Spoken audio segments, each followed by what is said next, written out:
because it is essentially founded upon sincerity and a recognition that friendships constitute the true wealth in life. Money may be desirable, but it is distinctly secondary. It was a warm evening.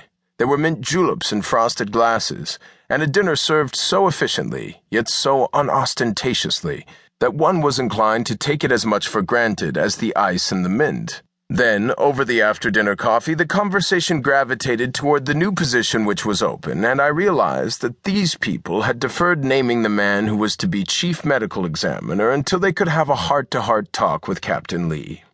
It came out of a clear sky so far as Captain Lee was concerned. She started thinking out loud, checking over persons who were available, and then said, "There's a young man who I think would fit in perfectly. He's young, he's at Harvard, and he's going to go places. He's competent, conscientious, and he has a lot of innate executive ability. His name is Dr. Russell S. Fisher." And then she turned to me and said, "You know him, Earl. What do you think of him?" I agreed with her estimate in as few words as possible. It was her party. I was watching, listening, and learning. There was quite a bit of talk during the next 10 minutes. It was very apparent that the sponsors of this Maryland program felt that it was a matter of the greatest importance that everything get off to a good start. In fact, to a large extent, their own reputations were at stake. They needed a man who was really outstanding. Captain Lee gave them her ideas about Dr. Fisher. There was some thoughtful puckering of brows. Captain Lee's recommendation went a great way, but one gathered that Dr. Fisher was going to be investigated up one side and down the other. And then they started asking questions. During my years as a trial lawyer, I have learned to appreciate what an art it is to extract definite information by short, pertinent, searching questions, and I pushed my chair back from the table so I could more thoroughly enjoy what was taking place. There were 7 or 8 of the top flight men gathered at this dinner, and they had brains. They had brains enough to work together to coordinate each other's efforts, and for 10 or 15 minutes Captain Lee was subjected to a cross-examination about Dr. Fisher that was an intellectual treat to an ex-trial lawyer who had enjoyed a wonderful dinner, who was basking happily in the glow of Southern hospitality, and who was listening to as shrewd a group of men as it had ever been his good fortune to see in action. And then one of the men asked a highly pertinent question. "This Dr. Fisher," he said, "he is young. We'll concede from what you say, Captain Lee, that he has a competent grasp of the subject. Now, suppose he comes in here as chief medical examiner and a murder case breaks where he goes on the stand and is subjected to cross-examination by some of the best attorneys in the country who are, perhaps, trying to confuse him, trying to get him to shade his conclusions, or perhaps even trying to browbeat him and ridicule him.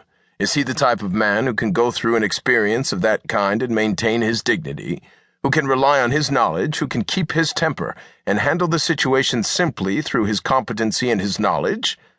I was looking down at the tablecloth, waiting for Captain Lee to answer, thinking to myself that the person who asked that question had shown by the question itself that he had a keen insight into the technique of cross-examination.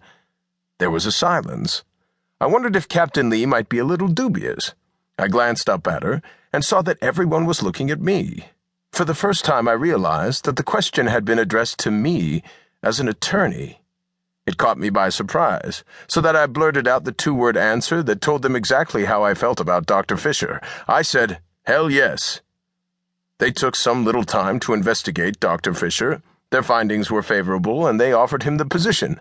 Dr. Fisher accepted, and the choice has been a particularly happy one. In the years that have ensued, the Chief Medical Examiner's Office of Maryland, located in the splendidly equipped offices and laboratories provided by the city of Baltimore, has been the subject of discussion in many a gathering. No matter where you go throughout the United States, when you discuss legal medicine and the efficiency with which unexplained deaths are checked, homicides investigated, and facts placed in the hands of the prosecuting attorney, you find that Baltimore and Maryland rank high up in the top grouping of the top brackets.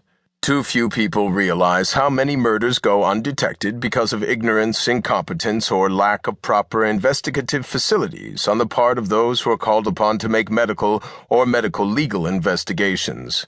Too few people realize how frequently cool, calm efficiency on the part of a medical examiner can aid in the cause of justice. There is one case which will illustrate my point, and which will, I think, prove to the reader Baltimore's